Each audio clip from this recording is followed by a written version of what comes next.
Now, motorbiking, as we all know, is about having fun and enjoying the thrills of the open road.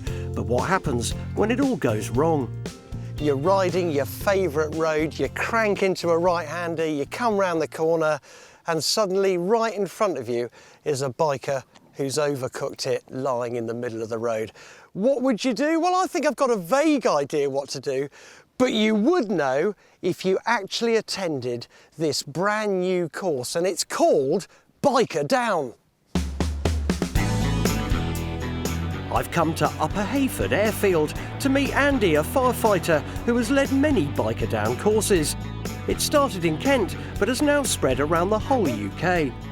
How are you, mate? Hi, yeah, good to see you, yeah. Good to see you. Now, look, tell me about Biker Down. Motorcyclists, small percentage of the road users, massive percentage of the fatalities on the road. And part of our targets in trying to reduce road deaths is targeting bikers and seeing if we can give them some information. Normally, Biker Down courses are done in a classroom with videos and PowerPoints, but we're going to do it live with actors and vehicles. We're going to put you in a scenario of an accident down the road, and we're going to let you turn up and see what you know already, and then we're going to highlight some of the things that could be dangerous and you could do better. Okay, well, here goes then. So look, I'm going to have a go with the knowledge that I think I have already, and then we're going to do it properly with the emergency services with us to show how it should be done. Right, let's see what happens. I know it's a setup, but my pulse is racing already. Stick the bike here, man. That's what I'm going to do first. I start by using my bike to block the traffic. Are you all right? Then I rush over to help the people in the car. Can you get out? My instinct is to pull them out as quickly as possible in case it explodes or starts to burn. Give me a hand with him. I don't even think about whiplash or spinal injuries. I just want to get the driver out. Look, just stay with him. OK, you're all right, Johnny. Just look up, tell him it'll be all right, OK? Then I move on to the biker. Hello, mate. Mate? Right, you see, this is the kind of situation I don't know. He doesn't respond, so he must be unconscious. Mate, you're in the middle of the road, dude. I've always thought you should never remove a helmet, but there's lots of traffic, so I've got to get him out of the way. I'm going to have to move you. Help me out here. It's amazing how hard it is to drag him out of the road. That'll be safe enough. All right. By the time I get on the phone, I'm starting to lose it. There's been a road traffic accident. There's a biker who's down, he's unconscious, I think. A road. I don't know, probably a threat. Henry, let's stop there. Hi, how do you think that went? Not that well. A lot to think about, isn't there? I got to tell you, I know that was all fake, but once you're in it, you got to try and do the best you can. I know I've gone wrong. Yeah, there's a lot going on, and think about that for real when you've got the adrenaline and you've got people screaming and hurt in front of you. I mean, immediately the thing was I couldn't move the dude.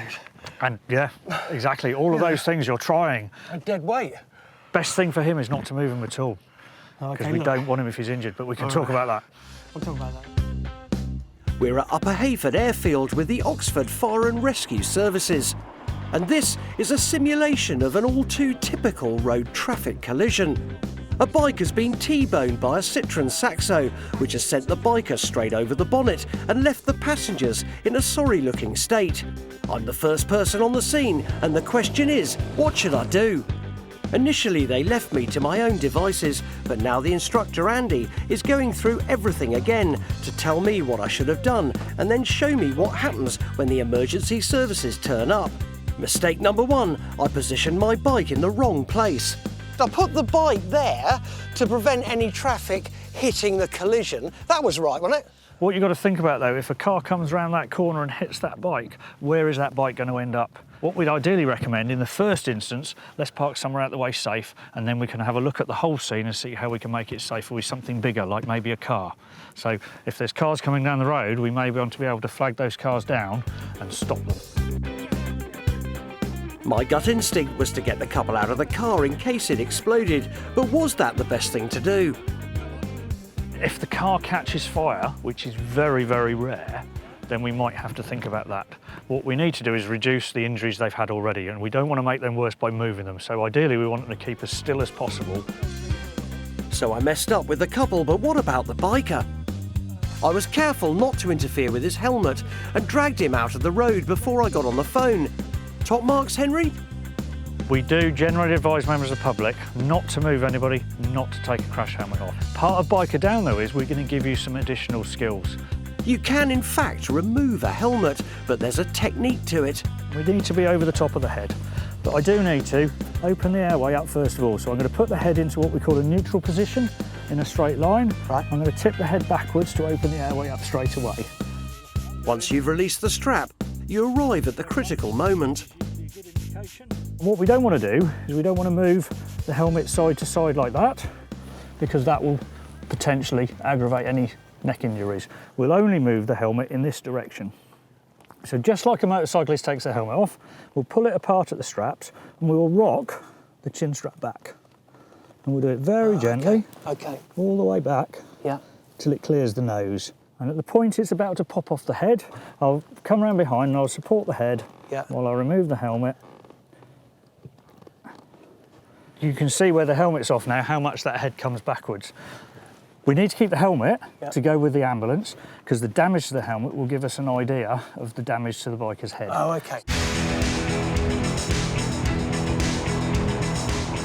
When the emergency services arrive on the scene, they'll take over dealing with the casualties, but that doesn't mean that you can just get up and leave.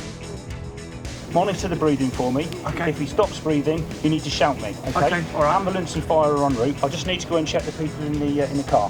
His job now is to gather as much information as possible so that we get the right resources coming. Can you hear me? Excellent. What's your name? Next to arrive, the firefighters. So the fire engine, when it's turned up, will add another level of safety to the scene, because we can put the fire engine right across the road. We can make this scene much, much safer now. Last on the scene, this time, the paramedics and the ambulance crew. They literally cut the bikers' clothes off. All right, mate, they've just wrecked your jacket, mate, but they could have undone the zip. But don't you worry about it. I'm sure the insurance will pay. In case you're wondering, it's all about speed, not tailoring. The paramedics need to see the biker's injuries as quickly as possible before they move him.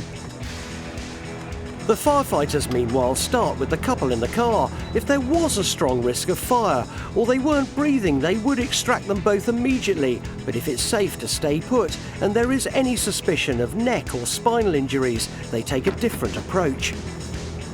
First, they cover the casualty in a protective net. Then they dismantle and cut open the car, before lifting off the whole roof to get better access. What we don't want to do is just drag them out the side of the car. Right. But if they have got neck pain or suspected pain in the back or the pelvis, the safest way is to bring them out flat and straight. As for the biker, they put braces on his neck and pelvis, and then carefully put him onto a stretcher, before taking him into an ambulance. If you go on the course, you'll get a lecture with videos and PowerPoints, rather than this kind of reenactment, but you really will learn so much. I really thought when I arrived here that I kind of knew what I'd do. But even though it was fake, the panic that I felt in actually, securing the situation and helping people and doing what I thought was right was actually the majority of it completely wrong. You've got to come and do this course, because you never know when you're going to need it.